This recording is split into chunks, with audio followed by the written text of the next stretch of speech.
Welcome to the second part of my Starship Troopers review, guys. If you haven't watched the first bit, go watch that first, because you're only going to get a little bit of a review here. This is mainly concentrating on what I thought of the second half of the campaign. Everything else is covered in the first one, all the main stuff. So you're watching if this is your first tune into it, go and watch that first. But before I get into it, I must do a public service announcement. All the mainstream media news is doing it in the UK, and I think it's only vital that I too try to save some lives today.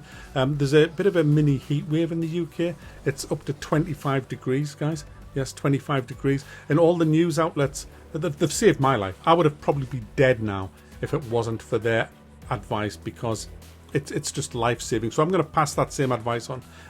If you can't sleep at night because of the heat, guys, maybe take the quilt off you, and maybe put a fan on. I know you would never have thought of doing that, and so you would literally have died of heat stroke. So, you know, you can thank the mainstream media for passing that news on to me. And also, when you go out today, it's going to be 25 degrees. Maybe wear a t-shirt and put sunblock on any exposed skin so that you don't actually get sunburn. I know you've never heard of that, and you were all probably going to be like me, wear your winter jacket, run out and just run a marathon in 25 degrees and die of heat stroke.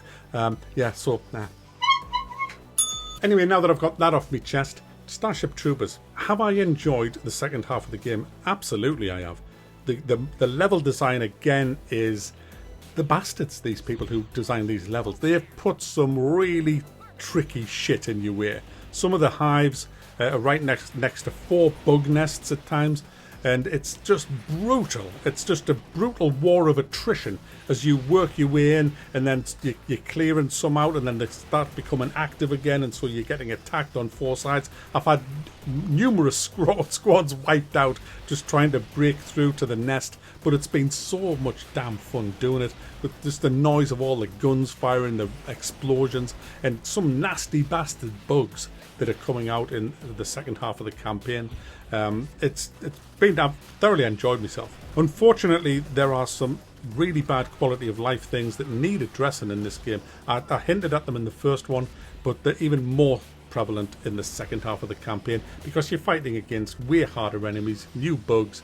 I don't mean like a game bug, I'm on about an arachnid bug.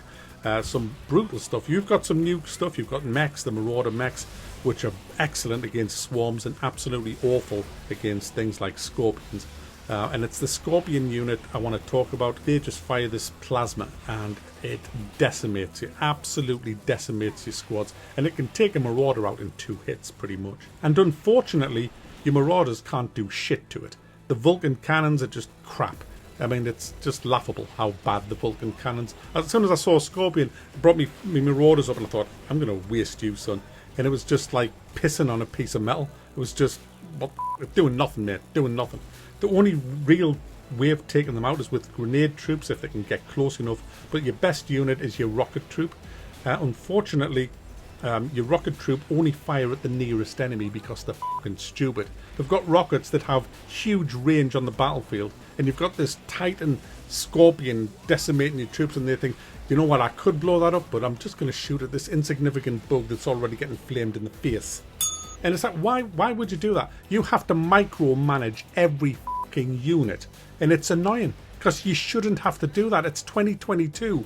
The simplest solution for this would be a toggle, where you can toggle your snipers, your rocket troops, to just fire at the biggest enemy threat that's a ranged unit.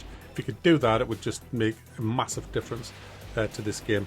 But the way it is at the minute, loads and loads of micro if you are going to buy it. It doesn't really detract that much from the fun of the game, though. I mean, the game is still really good fun. I think one of the things that makes this game so good is the situations you find yourself in, where you've just got to fight for every kind of inch of ground. When you're coming up to a hive, there might be a few nests dotted around the place, and you've got to really be careful when you're going through these areas.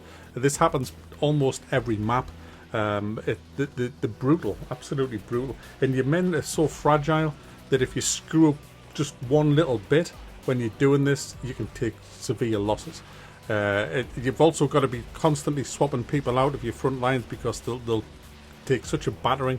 You have to send them back to get reinforced from an air supply, and then bring them back into the fight. You might have a map like this one on your screen where you've got to manage a defense at the top with some units, and you've also got to manage an offense at the bottom as you go around the map, taking out the hives. It's probably my favourite map of the whole campaign, which is why I'm showing a lot of footage from it. It was just really, really good, fighting your way into the nests and taking losses and eventually overcoming it all. That's why I like this game. It's not like a normal real-time strategy game. There's also some special missions that come with the 20 mission campaign. There is no skirmish, as I've mentioned before, but there's I think altogether 3 or 4 special missions that the developers have put in the game alongside the campaign. Pretty decent content, I think, for the price. It's £23. I think you can get it a bit cheaper than that on Green Man Gaming. Links in the description if you want to help the channel and maybe save yourself a few quid. But overall, I'm happy with it. It's a solid 7 out of 10. This it might not be for everybody, but it certainly scratched my Starship Troopers itch.